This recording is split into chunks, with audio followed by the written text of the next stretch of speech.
Her hands moved in the air like desperate birds trying to escape a cage. I recognized those gestures. I knew every movement, every curve of those small fingers, every silent plea that no one around seemed to see. She's cold.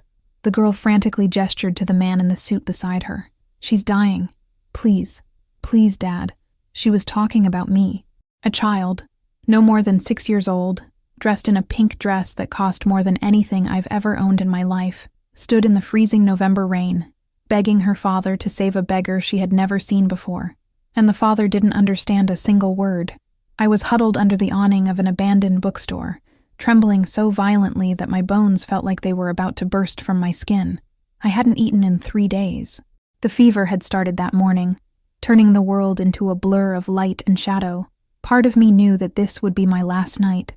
Bodies like mine appeared every week in the gutters of Porto Escuro, and nobody cared. But that girl cared. His eyes, a gray so light they seemed made of mist, were fixed on me with an intensity that pierced my very soul, and his hands never stopped moving. "Nobody listens to me," she signaled, tears mingling with the rain on her face. "No one ever listens to me. But she's going to die.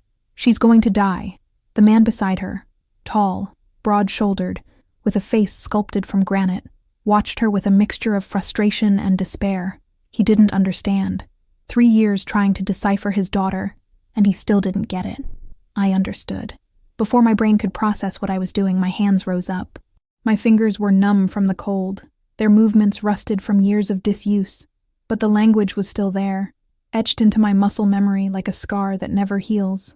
"I'm listening to you," I signaled. "I see you. What happened next will be etched in my mind until the day I actually die." The girl froze. Her whole body stiffened. Her eyes widened so much that the gray seemed to have swallowed all the white. For a terrifying moment, I thought she was going to faint. Then she screamed. Not with her voice. I would later discover that she hadn't used her voice in 3 years, but with her whole body. A silent scream that exploded into movement. She ran toward me so fast that she tripped over her own boots, fell to her knees on the soaked sidewalk, got up without even registering the pain, and threw herself against me. His small arms enveloped me with a force that shouldn't exist in such a small body, and his hands, even while embracing me, continued to move against my back, signaling words that I felt more than I saw. "You understand me. You understand me. You understand me." Repeated endlessly like a prayer, like a miracle, like someone who spent their whole life screaming in an empty room and finally heard an answer. I broke down. I don't know if it was the fever, the hunger, the exhaustion, or simply the weight of being seen for the first time in 2 years. But my legs gave way, and I fell to my knees in the rain, embracing that unknown girl as if she were the only thing keeping me in the world. Because maybe it was. "What is happening?" The voice was deep, sharp, with an Eastern European accent that made every word sound like a veiled threat. I looked up and found the man in the suit standing before us, the rain streaming down his face without him seeming to notice. Up close, he was terrifying. A scar ran from his temple to his jaw, pale against his tanned skin. His eyes were such a dark blue they seemed black, and there was something in them that I recognized immediately, the gaze of a predator assessing its prey. But there was something else, too. Something he clearly didn't want anyone to see. Despair. The desperation of a father who couldn't reach his own daughter. My voice came out like a tear, too hoarse. I cleared my throat and tried again.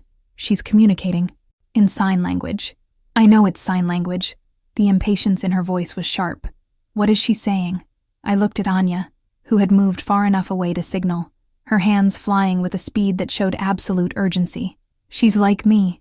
"Yes," the girl signaled, her eyes shining with a light that I suspected had been extinguished for a long time. "She speaks with her hands. She understands me. Nobody understands me, Dad. Nobody ever has. But she understands. She can't die. If she dies, I'll be alone again. Forever." My hands trembled as I translated. Each word was like a knife to my chest. "She says I understand her, that no one ever understood her." I swallowed hard. "And that she doesn't want me to die, because then she'll be alone forever." The man stood completely still. For a moment, the mask of control cracked, and I saw something beneath it that startled me. Pain. An old, deep pain that he had clearly carried for years.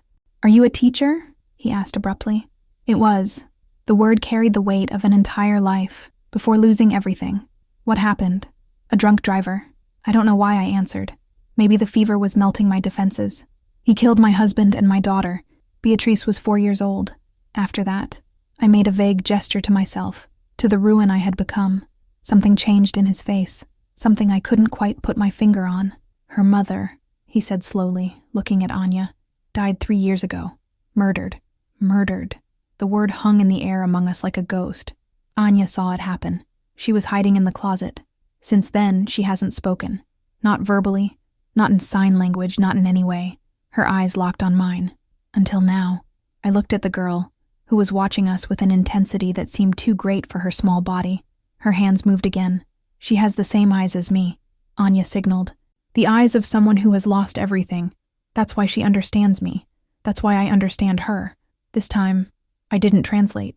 Some truths are too heavy to be said aloud. The man remained silent for a long moment, the rain mercilessly punishing us all. Then he did something that surprised me.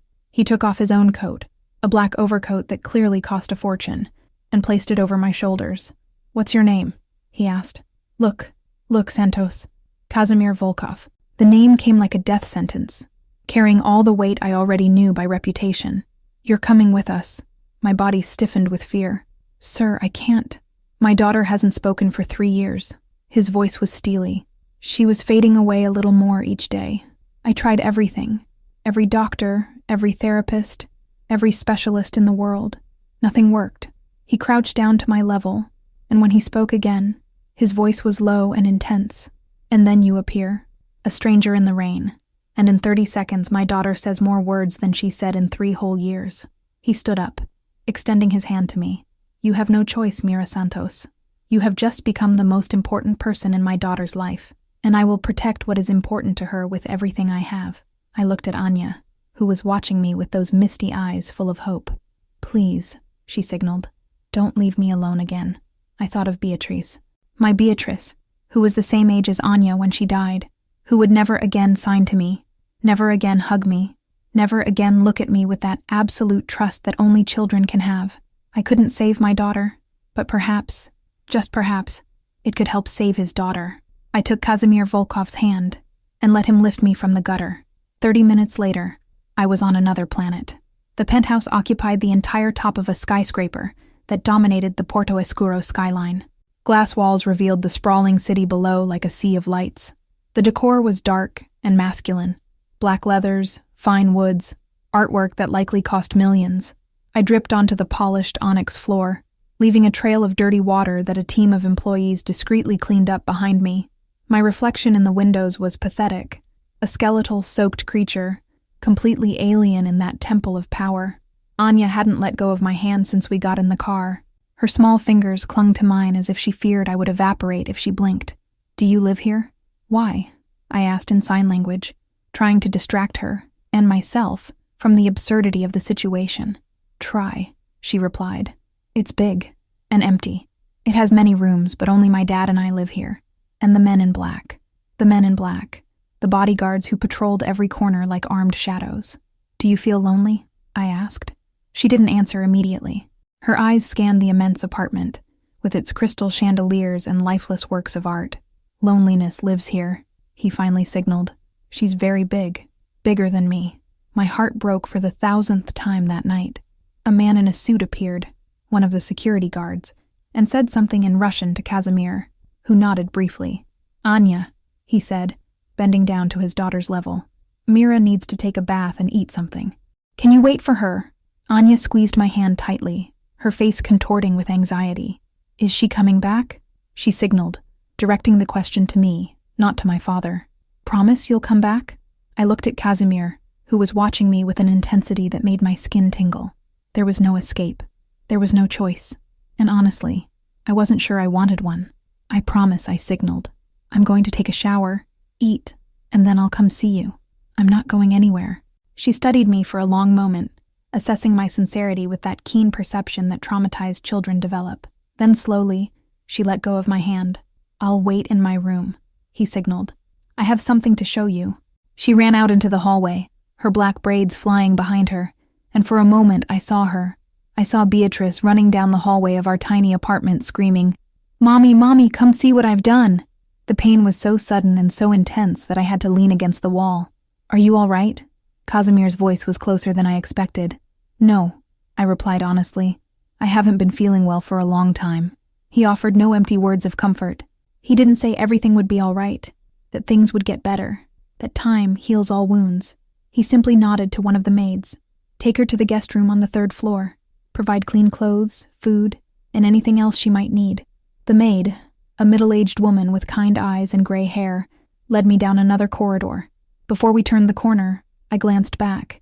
Casimir Volkov stood exactly where I had left him, watching me depart. His face was unreadable, a stone fortress, but his eyes, her eyes told a different story. The bathroom was bigger than the apartment where I lived before I lost everything. The bathtub was a white marble pool, large enough for 4 people, with jets that massaged muscles I'd forgotten existed. The hot water was such an intense shock after months of cold that I cried. I cried as the grime of 2 years in the streets washed away down the drain.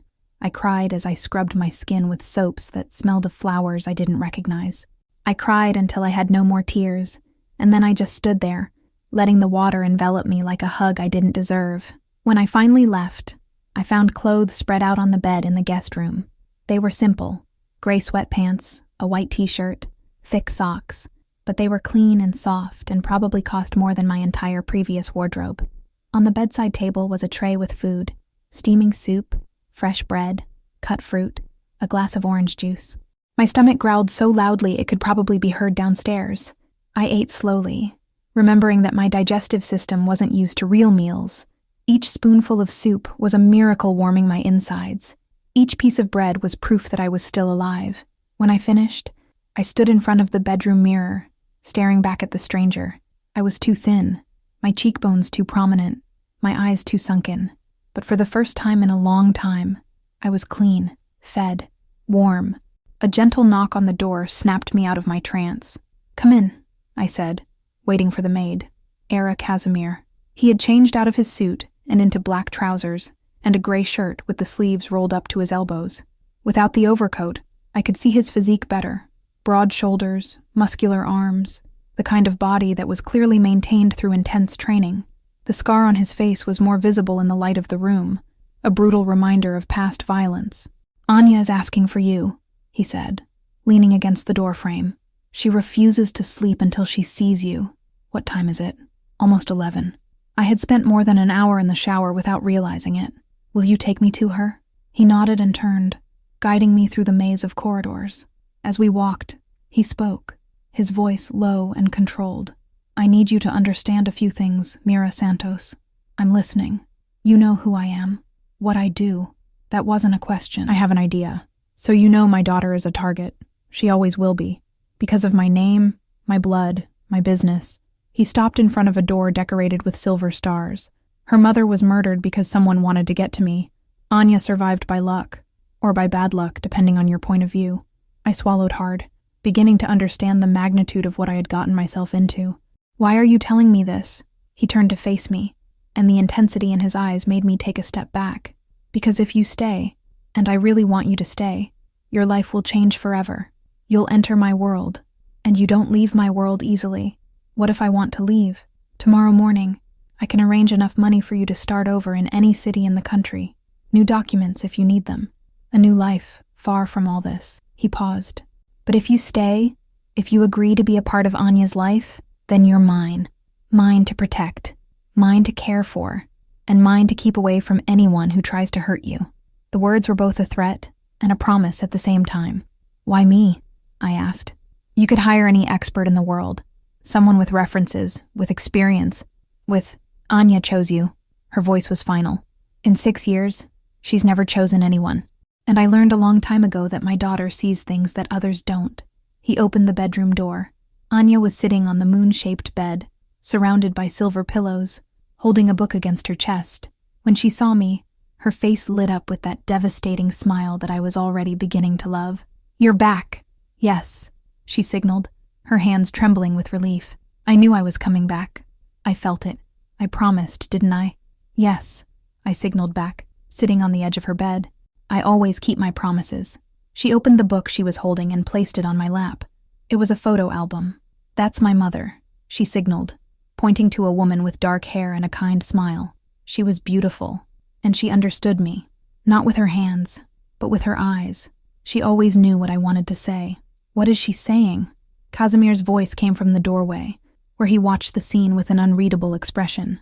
She's showing me her mother, I replied softly, saying that she was beautiful and that she understood her. I saw his jaw clench, his hands tighten into fists.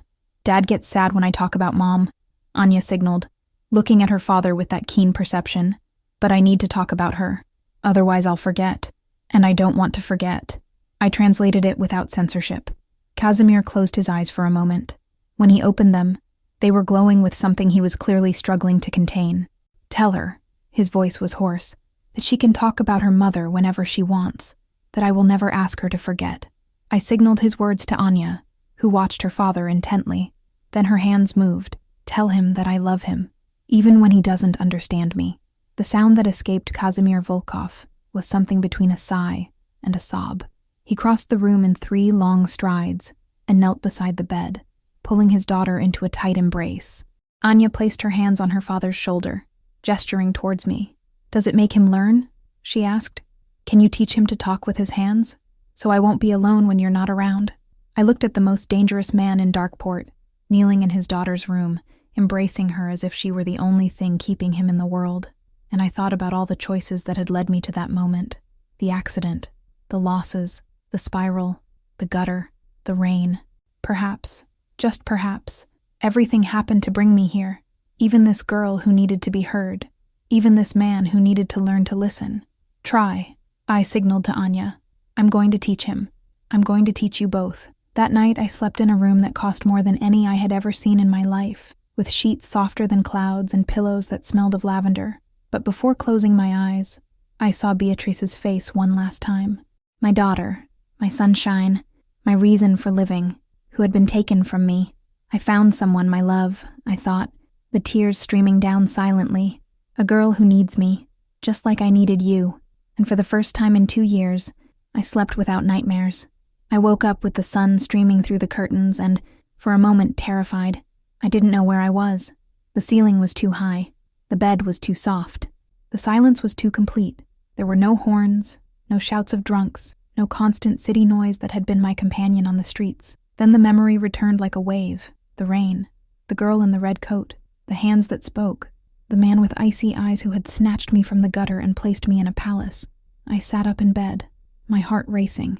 Part of me hoped it had all been a feverish delirium, a hallucination created by a brain dying of hunger and cold. But the sheets were real. The room was real, and the smell of coffee coming from somewhere was painfully real. I found a silk robe hanging behind the door, because of course there was a silk robe, and I ventured out of the room. The apartment was even more impressive in the daylight. The floor-to-ceiling windows revealed Porto Escuro sprawling below, the sea shimmering in the distance, the smaller skyscrapers looking like toys in a rich child's home. Everything was clean, organized, spotless. It's empty. I followed the scent of coffee to a kitchen that looked like it had come straight out of an architecture magazine. White marble countertops, brushed steel appliances, a central island large enough to serve a banquet. Casimir was sitting on one of the benches, a cup of coffee in his hands, and a tablet in front of him. He was wearing dress pants and a white shirt with the first 2 buttons undone, his hair still damp from the shower. Without his overcoat and full suit, he looked almost human. Almost. Did you sleep well? He asked without looking up from his tablet. Better than in 2 years, I replied honestly. He finally looked at me, and something in his expression changed when he saw me. I don't know what he expected to find. Perhaps the wretched creature from the previous night, but it clearly wasn't the woman in the silk robe standing in the doorway of his kitchen. Sit down. He gestured to the bench next to him. You need to eat. As if summoned by magic, a woman in uniform appeared and placed before me a plate with eggs, bacon, toast, and fresh fruit. My stomach growled so loudly it was embarrassing. Eat slowly, Casimir advised, turning his attention back to the tablet. Your body isn't used to it. I obeyed, forcing myself to chew each piece carefully, even though every cell in my body begged me to devour it all in seconds. Where's Anya? I asked between bites. With the tutor. Lessons are from 8 to 11. He paused. She woke up at 6 asking for you. Asking? The word surprised me. You mean signaling? No. He put the tablet on the counter and stared at me. Asking. with his voice. The fork stopped halfway to my mouth. Did she speak? One word. Just one. His eyes were too intense, too heavy. Mira. She said her name. The fork fell onto the plate with a thud. Mr. Volkov. Casimir, he corrected. If you're going to live under my roof, you can call me by my name. Casimir. The name was strange in my language, heavy as a stone. Do you understand what this means? If she's speaking after 3 years of silence, I understand. His voice was controlled, but I saw the muscle in his jaw tighten. I understand that in one night you achieved what years of therapy couldn't. He stood up, walking to the glass wall, his hands in his pockets.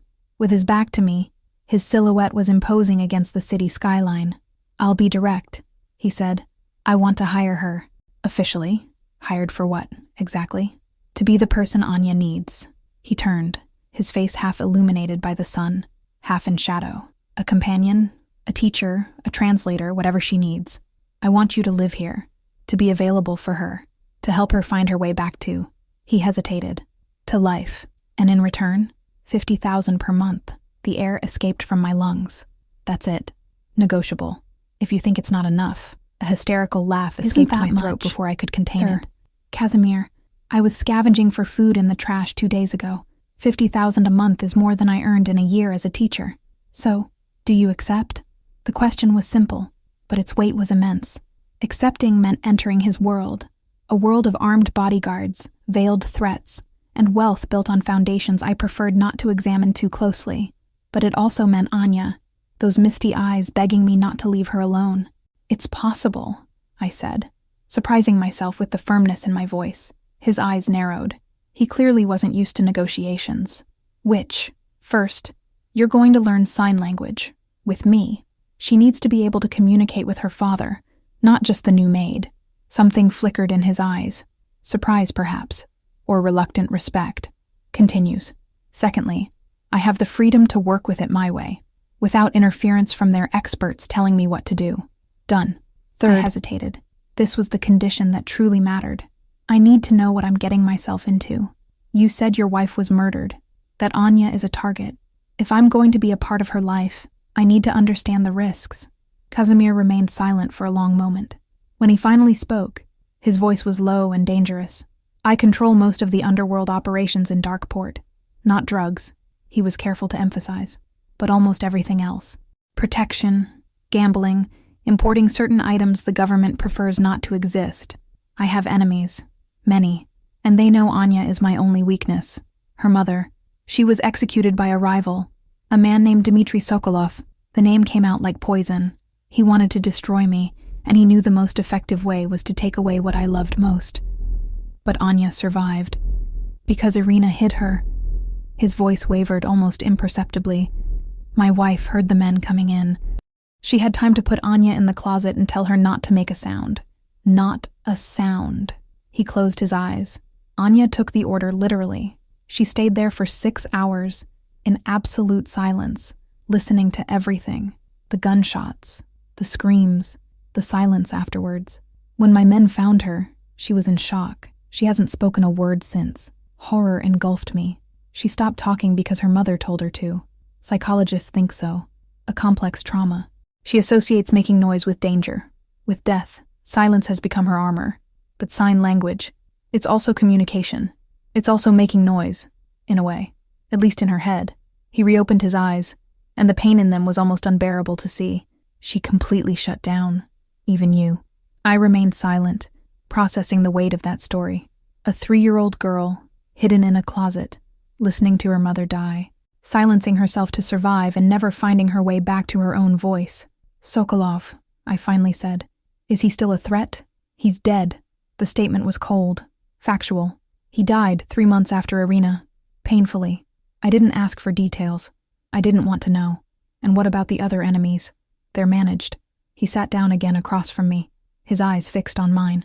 You'll have security. Discreet, but present. You won't be able to go out alone until my men know you. Trust you. That's non-negotiable. I understand. Do you really understand? He leaned forward. Your life, as you knew it, ended last night. From now on, you're part of my world, and my world has different rules. I thought about my life as I knew it. Gutters and hunger and cold. and the slow death I had accepted as my fate. My life as I knew it ended a long time ago, I replied. At least now it has a purpose. Something changed in Casimir's expression. I can't name what it was. Perhaps recognition. One survivor identifying another. He reached his hand across the counter. So we have an agreement, Mira Santos. I shook his hand. His palm was warm, rough with calluses that didn't match his expensive suits. The hand of a man who had built an empire with hard work and blood. We have an agreement, Casimir Volkov. The following weeks were a whirlwind. I got a permanent room on the 3rd floor. Not as big as the guest room, but still bigger than anywhere I'd ever lived. It had a walk-in closet that Casimir had filled with clothes my size, a bathroom with a separate bathtub and shower, and a desk where I started planning Anya's resume. My routine quickly became established. Mornings with Anya, working on communication exercises that went beyond sign language, facial expression, body language, drawing, music. Afternoons free for me, although free always meant accompanied by at least one security guard when I left the building. And evenings. The nights belonged to Casimir. He had taken my condition seriously. Every night, from 9 to 10, we met in the library for his sign language classes. On the first night, he entered the room as if it were a business meeting, sitting upright in the leather armchair, his eyes fixed on me with that disconcerting intensity. "Where do we begin?" he asked. "By the alphabet," I replied, sitting down opposite him. "You're going to feel like an idiot. You're going to make a lot of mistakes. You're going to get frustrated. Are you ready for that?" A muscle in his jaw contracted. I don't usually make mistakes. In sign language, go for it. Everyone makes mistakes at the beginning. The question is whether you have enough humility to keep trying. The challenge hung in the air between us. Casimir Volkov, the man who controlled half of Porto Escuro's underworld, wasn't used to being challenged, much less by a former homeless woman he'd rescued from the rain. But, to my surprise, he nodded. Exhibitions. I started with the basics. The letters, the numbers, the simple greetings. Hello? Thank you. Please. I love you. He repeated each gesture with almost military precision, his initially clumsy fingers gaining fluidity, as frustration gave way to pure determination. When he made a mistake, and he often did in those early nights, his eyes narrowed and he repeated the movement until he got it right. "You're a perfectionist," I remarked on the 3rd night, after watching him practice the same sign 15 times in a row. "I am efficient," he corrected. "Perfectionism is vanity. Efficiency is survival. In language, perfectionism gets in the way. Communication is about connection, not perfection. Anya won't care if you misspell a sign. She'll care that you're trying." He stopped, his fingers frozen mid-gesture. "You talk as if you know her better than I do. In some ways, perhaps I know." I held his gaze, refusing to back away. "You love her. That's obvious. But love doesn't always mean understanding. And do you understand?" "I understand her silence. I understand the armor." I looked away, focusing on the bookshelves that lined the walls. I spent 2 years in silence too. Not the same kind, but similar. Sometimes the words just won't come out. Casimir didn't answer immediately. When I looked back at him, his expression had changed. The mask of control was still there, but there were cracks, fissures through which something more human escaped. "What happened to you?" he asked. "Before the streets." No one had ever asked me that. On the streets, no one wants to know your story. You're just another body trying to survive. "I had everything," I replied, the words slipping out before I could censor them. Husband, daughter, career, a small apartment, but it was ours. Beatrice was beginning to learn her first signs. She loved. My voice faltered. I took a deep breath. The driver ran the red light at 100 kilometers per hour. He didn't have time to brake. Their car... I closed my eyes. Diego died instantly. Beatrice was in the ICU for 3 days. I was at work when I received the call. Silence stretched between us, heavy as lead. "You weren't in the car," Casimir said. "It wasn't a question." "No. And there are days when I wish I had been there." "Don't say that." His voice was sharp. "Anya needs you." "I know." I opened my eyes, meeting his. "That's why I'm still here." Something happened between us in that moment. A silent recognition. 2 people devastated by loss, rebuilding themselves piece by piece. He reached out his hand and, with careful deliberation, gestured for something. The movements were slow, unsure, but recognizable. "Thanks," he signaled, "for staying." My eyes burned. "Thanks," I signaled back, "for finding me." Anya blossomed before my eyes like a flower that had been kept in the dark for too long. In the beginning, our communication was only in sign language. She would sign, I would sign back, and her world expanded with each new word she learned.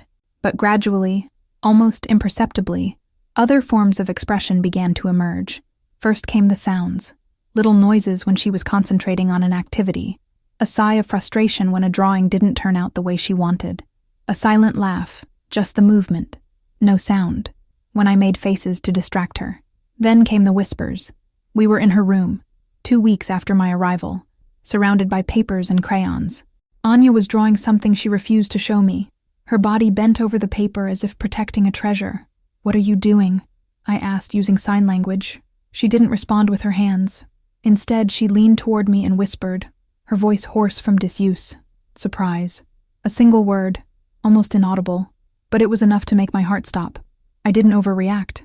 Instinct told me that making a fuss would scare her, would cause her armor to rise again. So I just smiled and gestured. "I love surprises." She smiled back, a genuine smile that reached her eyes, and returned to her drawing. When he finished, he turned the paper over to me. It was a drawing of 3 figures, a tall, dark one, who was clearly Casimir, a small one with braids who was herself, and a third, with brown hair and large eyes, holding Anya's hand. "You." Below the drawing, in crooked, childish letters, she had written one word, family. The tears came before I could stop them. "It's beautiful," I signaled. My vision was blurred. "Can I keep it?" She shook her head and pointed to the wall above her bed, where there were already other drawings. "Stay here," he signaled, "so I can see it every day." That night, I told Casimir about the whispered word and the drawing. We were in the library for our usual class, but he had abandoned any pretense of studying, his eyes fixed on the drawing I had photographed on my cell phone. "Family," he repeated, his voice strange. "She's rebuilding her world, one piece at a time." He remained silent for a long moment, his jaw clenched. 3 years, he finally said. 3 years of specialists, therapists, doctors, and in 3 weeks you achieve what they never could. "It's not me," I replied. "It's her. She was ready. She just needed someone who spoke her language." He looked up from his phone and met my eyes. "You are more than that, and you know it." The intensity in his gaze made me look away, a feeling of heat rising up my neck. "Let's get back to the lesson," I said, trying to regain some professionalism. "You're still confusing wanting with needing, perhaps because to me they are the same thing." The phrase hung in the air between us, laden with something I didn't want to name. "Casimir, show me again," he interrupted, his eyes still on mine. "The difference between the two." I swallowed hard and raised my hands. "I want," I signaled, the movement starting from the chest outwards, expressing desire.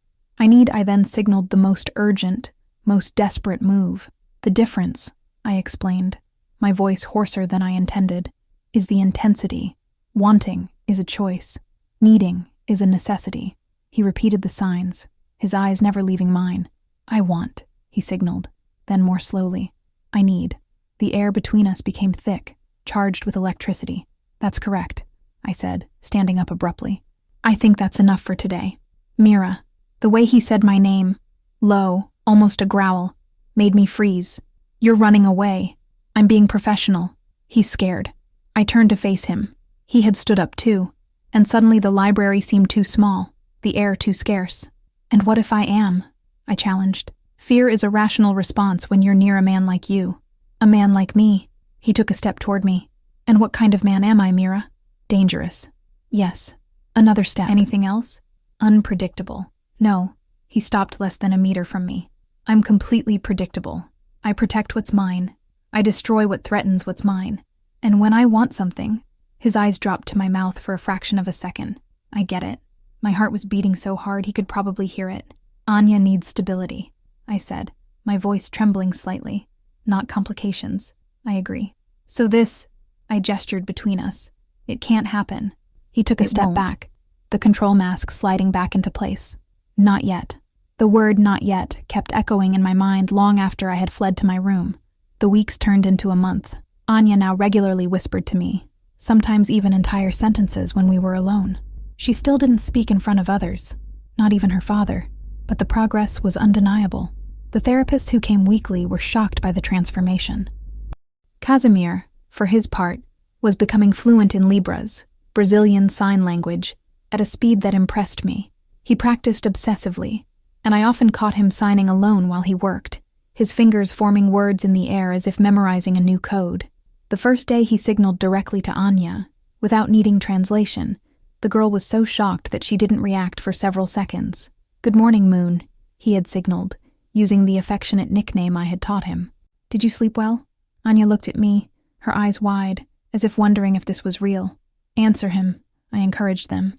She turned to her father, her hands trembling slightly. "You learned," he signaled. "You learned from me." "I needed to learn." "Yes," Casimir signaled back, his eyes shining. "How can I be your father if I can't hear you?" The sound Anya made then, half a sob, half a laugh, was the loudest I had ever heard her make. She threw herself into her father's arms, and Casimir held her as if she were made of crystal and storms. Over his shoulder, he met my gaze. "Thanks," he signaled with one hand. I nodded, tears streaming freely down my face. That night, after Anya fell asleep, I found Casimir on the penthouse balcony, gazing out over the city he ruled. "You should go to sleep," I said, stopping beside him. "You have that meeting early tomorrow." "I can't sleep." He didn't look at me. "I keep thinking about how much time I wasted. 3 years that she was talking and I couldn't hear. You're listening now. That's what matters." He finally turned to me, and the vulnerability in his face took my breath away. Without the armor, without the mask, he was just a father trying to reach his daughter. "You gave her back to me," he said. "How can I repay you for that?" "You already reciprocated." I smiled. "You gave me back myself." He raised his hand, and for a moment I thought he was going to touch my face, but instead he gestured. "You are extraordinary, Mira Santos. You're not so bad either, Casimir Volkov." He almost smiled. It was the closest thing to a real smile I'd ever seen from him. And standing on that balcony, with the city of Darkport shimmering below us and the invisible stars above, I knew I was in danger. Not from his world, not from the enemies lurking in the shadows. I was in danger of falling in love with the wolf. The attack came without warning. We were in the condominium's private park, a walled garden that Casimir had approved as safe enough for Anya to play outdoors. It was a sunny Saturday afternoon, rare for early December, and Anya was running among the trees chasing falling leaves, her loose hair flying behind her like a black flag. 2 bodyguards accompanied us. Yuri, a burly man with kind eyes whom Anya adored because he always had mints in his pocket, and Sergei, younger, more tense, with the kind of constant vigilance that comes from having seen too much. I was sitting on a bench, watching Anya with that mixture of joy and pain that had become familiar. She was so much like Beatrice at times, the way she ran, how she laughed quietly, how she would suddenly stop to examine an insect with absolute concentration. "Look, see?" "Yes," she signaled from afar, holding up a perfectly red sheet of paper. "It looks like a heart." "Linda?" I signaled back. "Keep this to show your dad." She nodded and ran off again, carefully putting the sheet of paper in her coat pocket. That's when I realized Sergei had tensed up. His hand moved almost imperceptibly inside his coat, where I knew he kept his gun. "Yuri," he said softly, in Russian. I had learned a few words in the last few weeks. Enough to recognize problem and now. "What's happening?" I asked, my heart racing. "Come in," Sergei ordered, his eyes scanning the garden walls. "Take the girl inside. Now." I didn't argue. I stood up and walked towards Anya, trying to stay calm so as not to scare her. "Anya, come with me," I signaled when I got close to her. "Let's go inside." "But I was just kidding." "Now, darling, please." Something in my tone alerted her. Her eyes widened, her body stiffening in that way I knew so well, her armor rising, an ancient fear awakening. I took her hand and started walking towards the building. That's when the world exploded. The sound of the gunshot was deafening, a thunderclap that tore through the tranquil afternoon. I saw Yuri stagger, a red bruise blooming on his shoulder. Sergei already had his gun drawn, firing towards something I couldn't see. Anya froze. She didn't move, didn't make a sound, didn't react. Her eyes were glazed, fixed on some distant point, and I immediately recognized what was happening. She wasn't there. She was back in the closet 3 years ago, listening to her mother die. "Anya!" I knelt before her, cupping her face in my hands. "Anya, look at me. Look at me." His eyes remained empty. More gunshots. Shouts in Russian. The sound of running footsteps. There was no time. I picked Anya up. She was as stiff as a doll and ran. I had never run so fast in my life. The building seemed miles away, each step an eternity. I could hear more gunshots behind me, voices screaming, the chaos unfolding in slow motion. The lobby door swung open as I approached. Another security guard, gun in hand, forcefully pulling me inside. "To the elevator," he ordered. "Penthouse. Now!" I obeyed, running through the marble lobby with Anya clinging to me. The private elevator opened instantly when I pressed the button. Some kind of emergency protocol, probably. Inside the elevator, I finally allowed my legs to give way. I slid down the wall to the floor, Anya still in my arms, and only then did I realize I was trembling uncontrollably. "Anya," I whispered, stroking her hair. "Anya, we're safe. It's over. We're safe." She didn't answer. She didn't move. She just breathed in short, rapid gasps, her eyes still lost somewhere I couldn't reach. The elevator doors opened directly onto the penthouse, and Casimir was there. I had never seen him like this. His eyes were wild, his face distorted with a fury so intense it seemed to radiate heat. He was holding a gun, the first time I had ever seen him armed, and there was blood on his wrists. When he saw us, something inside him broke. "Anya," he breathed, crossing the space in 2 steps and snatching his daughter from my arms. She remained rigid, unresponsive, even in her father's arms. "What happened to her?" His voice was sharp. "What did they do to her?" "She wasn't hurt," I said, still on the elevator floor. "But the gunshots. She had a trigger. She's having flashbacks. Dissociated. How do I bring her back?" Fury gave way to despair. "Mira, how do I bring her back?" I forced myself to stand, my legs still wobbly. "Give it to me." He hesitated for a fraction of a second, and I saw the conflict in his eyes, the instinct to keep his daughter close, to protect her with his own body. "Casimir, trust me." He placed Anya in my arms. I sat on the living room floor, ignoring the expensive sofas, ignoring everything except the broken girl in my lap. "Anya," I began to sing softly, a melody I had discovered she loved, a Russian lullaby that one of the waitresses sometimes hummed. I didn't know the words, only the melody, but I sang anyway, rocking her gently. While I was singing, I took her hand and placed it over my heart. "Feel!" I signaled with my other hand, even without knowing if she could see it. "Feel my heart. I'm here. You're safe." The minutes dragged on like hours. Casimir was kneeling beside us, his eyes fixed on his daughter's face, his hands clenched in helpless fists. I saw the moment a tear escaped his eye, a single tear that he didn't even try to hide. I kept singing. I kept swaying. I kept keeping her hand on my heart. And then, finally, Anya blinked. His eyes slowly focused, first on some distant point, then on my face. The stiffness began to leave his body, his muscles relaxing one by one. "Mira?" Her voice was a whisper, hoarse and small. "I'm here, my love." Tears streamed down my face and I couldn't stop them. "I'm right here." She turned her head, searching, and found her father. For a moment, nobody breathed. Then Anya did something she had never done before. "Okay?" The word came out broken, imperfect, the voice of someone who hadn't used their vocal cords for 3 years. But it was a word, a real word, spoken aloud, directed at her father. The sound that escaped Casimir was something between a sob and a prayer. He stretched out his arms, and Anya threw herself into them, clinging to him as if her life depended on it. "I'm here," he murmured against her hair, his voice broken. "Daddy's here. No one will hurt you. Ever again. I promise." And then, muffled against his chest, came another word. "Fear. I know, my moon. I know." He hugged her tighter. "But you're brave. The bravest girl I know." I lay there, forgotten on the floor, watching father and daughter truly meet for the first time in 3 years. The tears wouldn't stop, but I didn't care. This was bigger than anything, bigger than the attack, bigger than the fear, bigger than all the pain that had brought us to that moment. When Anya finally fell asleep in her father's arms, exhausted from the trauma, Casimir looked up at me. "You saved her," he said, his voice still hoarse. "Again. No." The command in his voice silenced me. "Don't downplay what you did. You brought her back. Both of us." He stood up with Anya in his arms, carrying her towards the bedroom. "Don't leave," he ordered over his shoulder. "We need to talk."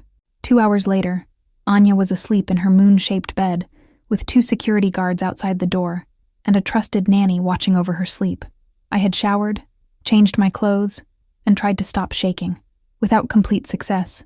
Casimir met me in the library, our place, as I had begun to secretly think. He had also changed his clothes, but the blood on his wrists had left reddish marks that wouldn't come off completely. "Yuri is in the hospital," he said, pouring 2 glasses of vodka. "He'll survive. The bullet went right through. And I couldn't finish the sentence. Dead. All 3 of them." He handed me a glass. "Drink. You need to." I accepted, swallowing the liquid in one gulp. The fire going down my throat was almost welcome. "Who were they?" I asked. "Remnants of Sokolov's group." He sat on the sofa, and for the first time since I'd met him, he seemed tired, exhausted in a way that went beyond the physical. I thought I'd eliminated them all. I was wrong. Were they after Anya? They were after me, but through her. Her eyes closed for a moment. "That's how it works in my world, Mira. You don't attack the king directly. You attack what he loves. She's just a child. She's my daughter." The answer came with immense weight. "That makes her a target for the rest of her life." I sat in the armchair opposite him, my legs still weak. "What are you going to do? What needs to be done?" He reopened his eyes, and the coldness in them was something new, something I hadn't seen before. "Until the last man, the last connection, the last possible threat. I'll burn everything until nothing is left." The brutality in the words should have scared me. Maybe it used to, but after today, after feeling the weight of Anya frozen in terror in my arms. "Good," I said. Casimir studied me with that penetrating gaze. "You surprise me." "Are you surprised that I approve of violence?" "I'm surprised you'll admit it. 3 hours ago, I was running with your daughter in my arms while they were shooting at us." My voice came out harsher than I expected. "I don't have much patience for ethical debates about how to deal with those who did this." He almost smiled. Almost. "Most people would judge me. Most people haven't spent 2 years on the streets learning that the world isn't fair, and that sometimes survival requires ugly things." Silence. Then Casimir leaned forward, elbows on his knees, his eyes fixed on mine. "You could have run," he said. "When the shooting started, you could have thought of yourself. No one would blame you. Anya was with me. What if it wasn't?" The question caught me off guard. I thought back to the moment the shooting started, the instinct that made me grab Anya and run instead of throwing myself to the ground and protecting myself. "I don't know," I replied honestly. "But she was, and I would never leave her alone in the middle of that."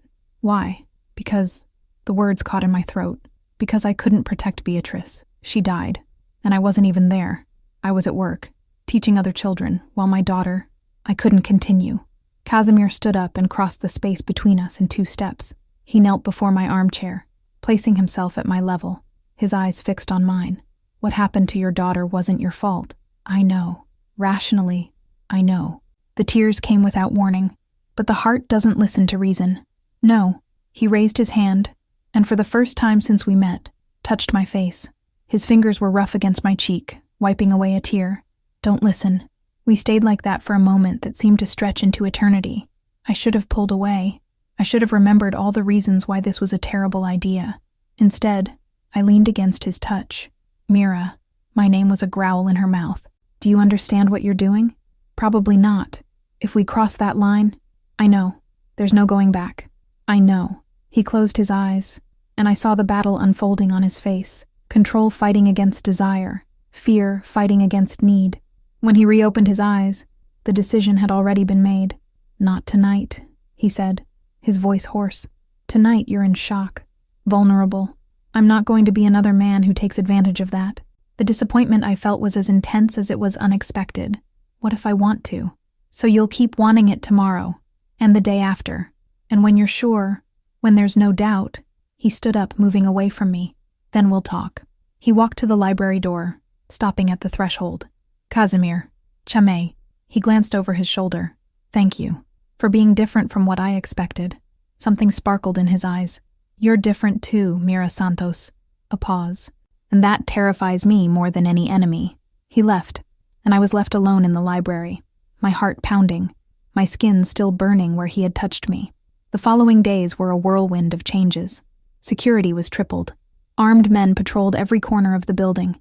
Cameras were installed in places I didn't even know existed, and my freedom of movement was reduced to practically zero. I didn't care. Every time I closed my eyes, I saw Yuri being shot. I heard the gunshots. I felt the weight of Anya frozen in my arms. Anya herself was dealing with the trauma in ways that surprised me. She still had nightmares. sometimes waking up screaming, a sound that broke my heart because it showed that she chose not to shout, but during the day she was more verbal than ever. It was as if the experience had cracked something inside her. The armor of silence that had protected her for 3 years was crumbling, and beneath it emerged a girl who had so much to say that the words sometimes stumbled over each other in their haste to get out. She still preferred sign language for long conversations. It was more comfortable, more fluent in her than in her own voice. But now she mixed signs with whispered words, sometimes even entire sentences spoken at a normal volume, and she was talking to her father. That was the real miracle. Anya and Casimir were now talking directly, sometimes in sign language, sometimes in a mixture of signs and whispered Russian that I didn't fully understand, but which clearly meant the world to both of them. The first time Anya said "I love you" out loud to Casimir, he left her room and didn't return for an hour. When he came back, his eyes were red. None of us commented. A week after the attack, Casimir met me on the balcony at night. It had become my refuge, the only open space I was still allowed to access. "Can't you sleep?" he asked, stopping beside me. "Dreams haven't been kind lately. Neither do mine." We stood in silence, watching the city lights. "It's over," he said finally. "Sokolov's men. There are no more." I didn't ask how. I didn't want to know. "And now?" "Now we've rebuilt." He turned to look at me. "If you still want to stay, why wouldn't I want to? Because you saw who I really am, what I'm capable of doing. Most people run away from that reality." I thought of all the facets of Casimir Volkov that I had witnessed.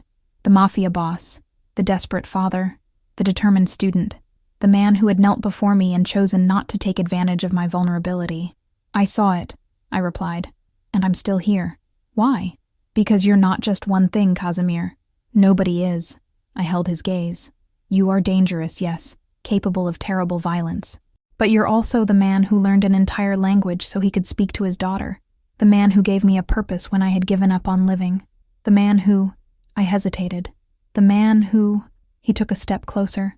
"The man who makes me want things I thought I'd never want again. The air between us has changed. It's become electrified. Mira." My name was both a warning and an invitation. "A week ago, I said I would wait until you were sure. I remember." "Are you sure?" I looked at him, at the scars, at the eyes that had seen terrible things, at the hands that had done worse. And I also saw the father, the protector, the man who was looking at me as if I were too precious to exist. "I'm scared," I admitted. "Scared of getting hurt, scared of hurting Anya, scared of everything going wrong." "That's not a no." "No." I took a deep breath. "No means no." He raised his hand, touching my face with the same devastating gentleness as before. "I can't promise that nothing will go wrong," he said. "My life is chaos and danger and blood, but I can promise that I will protect you with everything I have, that I will try to be the man you deserve, even if I never quite get there." His voice lowered. "And I can promise that, as long as I live, you will never be alone again." The tears came without warning. "Casimir, you don't need to answer now. You don't need to." I silenced him in the only way that made sense. I kissed him. He froze for a split second, probably surprised, because he was always the one who took the initiative. Then his hands found my waist, and he pulled me against him, and the kiss turned into something fierce and desperate and absolutely perfect. He tasted of vodka and desire and something else, something I couldn't name, but that made my heart clench. When we finally parted, both breathless, he rested his forehead against mine. "Is that a yes?" he asked, his voice hoarse. "This is a start." He almost smiled. Almost. And there, on the balcony of a skyscraper, with the city of Darkport gleaming below and the most dangerous man in the city holding me as if I were the most valuable thing in the world, I knew I had found my way back. For life, for love, for myself. Block 4, where the heart lives. 6 months later, I barely recognized my own life. The room on the 3rd floor had become the room, mine and Casimir's. The change happened gradually, naturally, like water finding its way downhill. First, there were the nights I fell asleep next to him after we talked late into the night. Then my clothes started appearing in his closet. Then my toothbrush in his bathroom. And finally, without any formal announcement, I simply lived there. Anya thought it was hilarious. "You think I don't know?" she signaled one morning, her eyes gleaming with childlike mischief. "But I know. I hear you walking down the hallway in the early morning. You should be sleeping in the early hours of the morning. Yes, I signaled back, my face burning. I wake up to pee. It's not my fault you're noisy. Casimir, who was drinking coffee and listening to our conversation, almost choked. What did she say? He asked, his eyes shifting between the two of us. Nothing, I replied quickly. I told you she's noisy. Anya signaled directly to her father, who now understood perfectly. When you go to your room at night, the smile that spread across Casimir's face was absolutely diabolical. Noisy, is it? He raised an eyebrow at me. I'll have to work on that. I hate you both, I muttered, hiding my face in my hands as Anya laughed loudly, a sound that still made me want to cry tears of joy every time I heard it. Her transformation over the past few months had been extraordinary. The quiet, frightened girl I had found in the rain was now constantly chattering, in sign language, in Portuguese, in Russian, when she wanted me not to understand what she was saying to her father.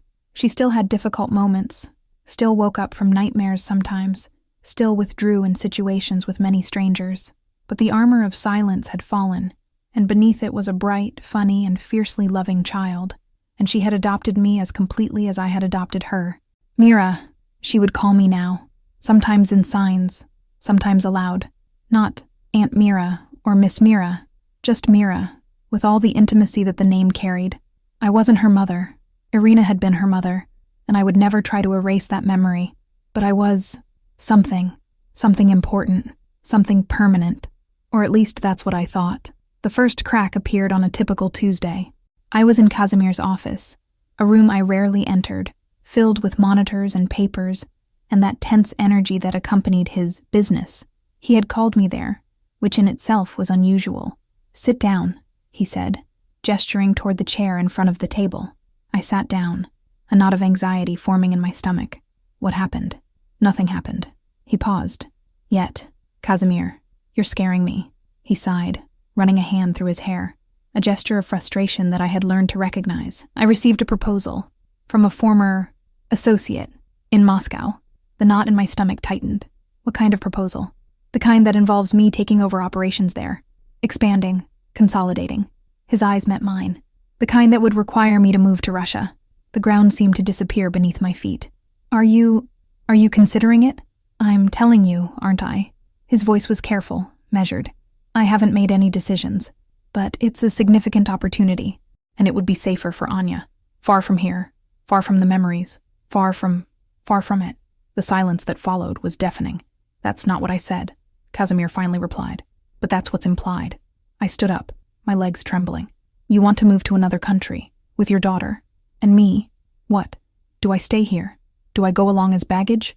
What exactly is the plan? Mira. No.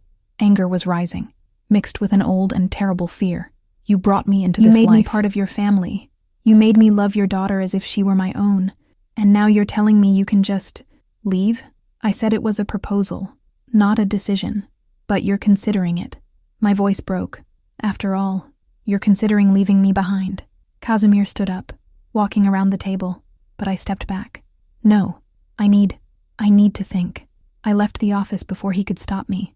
I spent the next few hours in the only place where I felt safe, Anya's room. She was at school, a special school that Casimir had found, with teachers trained in sign language and an environment adapted to her needs. I sat on her moonbed, surrounded by her pillows and drawings, and cried. I cried out of fear of losing the life I had built.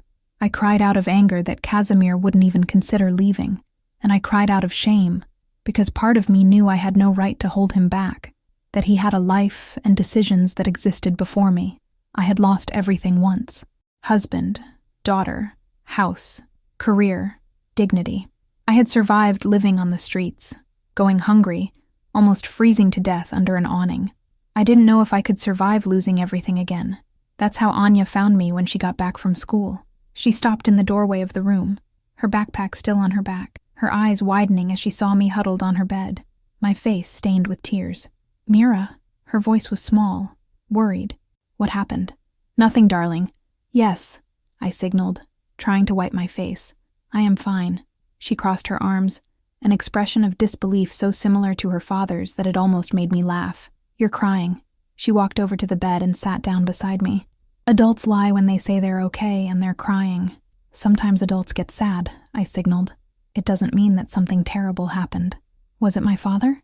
The question caught me off guard. Why do you think that? She shrugged, her fingers playing with the hem of her uniform skirt. Because you only get this sad when it's about him, or about Beatrice. Hearing my daughter's name on her lips was like a knife to the chest, but a gentle knife, if that makes sense. I had told Anya about Beatrice months ago, shown her photos, shared memories. She had listened with that intense seriousness that children have when they know something is important. Your father received a job offer, I signaled, deciding to be honest. In another country, very far away. Anya remained silent for a moment, processing. Is he leaving? I don't know. He's thinking. And you? Are you coming too? I don't know either, darling. It's complicated. She looked at me with those gray eyes that seemed to see through everything. Do you want to go? The question was simple, but the answer was impossible. I want to stay with you, I finally signaled, wherever you are. But I don't know if that's what your father wants. Anya frowned thoughtfully. Then she stood up determinedly. Wait here, she said, and ran out of the room. I stood there, confused, listening to her footsteps down the hallway. Minutes passed. Then I heard voices, Anya's, loud and insistent, and Casimir's, quieter, trying to calm her down. When the door opened again, the two went in together. Casimir looked. Destroyed was the word. As if something inside him had been torn apart and hastily reassembled. Anya walked to the center of the room and turned to face the two of us. Sit down, she ordered her father, pointing to the bed next to me. To my complete surprise, he obeyed. Anya took a deep breath, her fists clenched at her sides, and then began to speak, not in sign language. Aloud, clearly, each word pronounced with effort and determination. I don't remember much about Mom. Her voice trembled, but she continued. I was very little. I remember her perfume, the bedtime stories, her voice telling me to be quiet in the closet. I saw Casimir stiffen beside me. But I remember what it was like before she left. Anya continued. I remember being happy, laughing, talking. She looked directly at her father, and I remember what it was like afterward. The silence, the fear, you trying to reach me and me not being able to let you in. A tear rolled down Casimir's face. He didn't wipe it away. Then Mira appeared. Anya turned to me, and she saw me. Nobody else saw me, but she did. She spoke my language. She taught me that I could make noise again, that silence didn't have to last forever. My own vision was blurred with tears. She taught me how to speak again, Anya continued, her voice gaining strength. She taught me how to trust again. She taught me that I could love someone new without forgetting Mom. She took a deep breath. She taught me how to call someone Mom again. The air escaped from my lungs. Eyes, I never told you because I was afraid, she continued, tears now streaming freely down her face. Afraid you wouldn't want to. Afraid your real mom would be angry up in heaven. But you were crying today, and I thought, what if she's gone? What if I never tell you? She walked over to me and took my hands in hers. You are my mother, Mira, not in place of Mom Irina. Alongside her, I have two mothers, one who gave me life, and one who taught me how to live again. The sound that escaped me was something between a sob and a prayer. I pulled Anya into my arms and hugged her with all the strength I had, tears wetting her hair. My girl, I whispered. My beautiful girl. Then you can't leave, Anya said against my shoulder. And Dad can't make you leave, because you're my mother, and I need you. She stepped away and turned to Casimir, who was sitting in silence, his face wet, his fists clenched. Dad, she said, her voice firm. If you go to Russia without Mira, I'm not going with you. Anya, his voice was shattered. I'll stay. I'll ask Yuri to take care of me. Or I'll run away and become a beggar like Mira was. She crossed her arms. You choose. Despite everything, the tears, the pain, the weight of the conversation, I almost laughed. That was a threat worthy of the daughter of a Mafia boss. Casimir looked at me, then at his daughter, then at me again. I'm not going to Russia, he said finally. Aren't you going? Anya and I asked at the same time. No. He stood up, crossing the space to where I was still sitting with Anya. I called Moscow an hour ago. I declined the offer. The relief that washed over me was so intense that I felt dizzy. But you said it was a significant opportunity. Yes. He knelt before us, lowering himself to our level. But you two are more significant. His eyes met mine. I should have said this from the beginning. I shouldn't have let you think, not for a second, that I would consider anything that meant losing you. Then why didn't you say so? Because I'm an idiot. The corner of his mouth twitched. Ask any of my men. They'll confirm it. Anya threw herself into her father's arms. You're an idiot, she agreed cheerfully.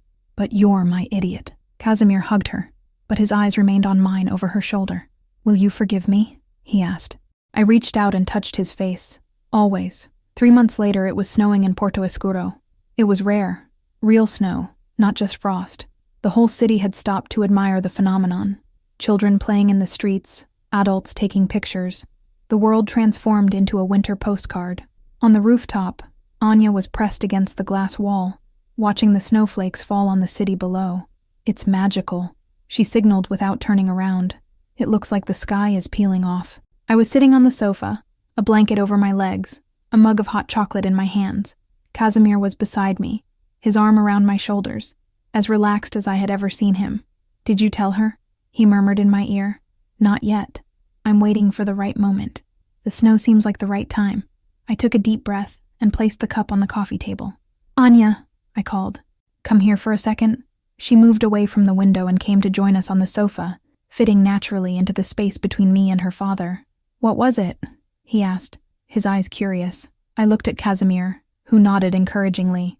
Your father and I want to tell you something, I signaled. Are you two getting married? Anya asked immediately. Because I already know. Yuri told me.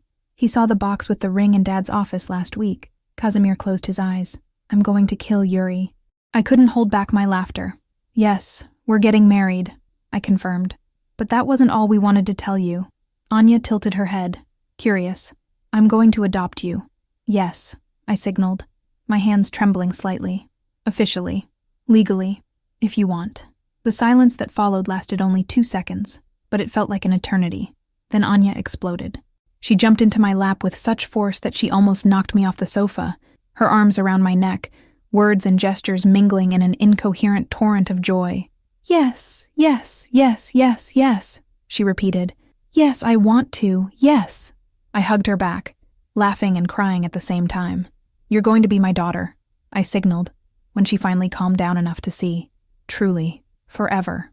I already was, she said, smiling that sunrise smile.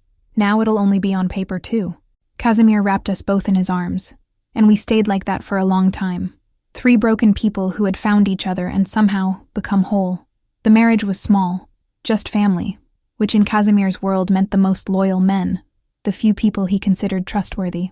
Anya was the maid of honor, dressed in silver like a tiny moon, carrying the wedding rings on an embroidered cushion that she herself had helped to choose. I wore a simple white dress, nothing like the extravagant dresses Casimir had offered to buy. I didn't want extravagance. I wanted meaning. The ceremony was conducted in Libras, Brazilian Sign Language, and Portuguese, alternating between the 2 languages that defined our family. When it came time for the vows, Casimir turned to me and signed, I promise to love you, his deliberate and precise movements, through easy times and difficult times, in light and in darkness, until my last heartbeat. I replied in the same way, I promise to love you, with all your shadows and all your light, and I promise to love your daughter as my own, because she is mine, and you two are my home. Anya, who had been watching each signal with fierce attention, wiped away a tear and murmured, You guys are so sentimental. Everyone laughed. When we kissed, sealing our union, I felt something I hadn't felt in years. Peace. Complete, absolute, unwavering peace. That night, after the party, after Anya was put to bed, after the guests had left, Casimir and I were on the balcony, looking out over the city he ruled, and which was now mine as well. What are you thinking about? He asked, his arms around me from behind. I'm thinking about how I got here, from the gutter to the top of the world, from the end to the beginning. I turned in his arms to face him. A year ago, I was dying under an awning. I had given up. I was just waiting for the end to come. And then a girl in a red coat saw you. And then a girl in a red coat saw me. I agreed. And she saved me. She thinks you saved her. We saved ourselves. I touched his face, tracing the scar I had learned to love. You, me, and her. We met in the dark and pulled ourselves into the light. Casimir kissed my palm. I love you, Mira Volkov. The new name still sounded strange and right at the same time. I love you, Casimir Volkov, I smiled, even though you're an idiot sometimes. Oh, really? He raised an eyebrow. And aren't you stubborn and frighteningly brave? I am absolutely all of those things. He laughed. A real, open laugh. The kind I had learned to elicit from him with effort, and which now happened with increasing frequency. Come on, he said, taking my hand. It's late, and tomorrow we have a daughter to take to the zoo. She's excited to see the wolves. Why do you think that is? He rolled his eyes. She called me a house wolf yesterday. Said I was fierce on the outside and soft on the inside. She's right. I know. It's the worst. We entered together, leaving the city sparkling behind us, and as we walked down the silent hallway, past the room where our daughter slept surrounded by stars, I thought of Beatrice, my first daughter, my first love, my first loss. I found a way back, my love, I thought. Not far from you, never far from you, but back to life, to love, to being a mother again. And somewhere, on some plane I couldn't see but sometimes felt, I knew she was smiling.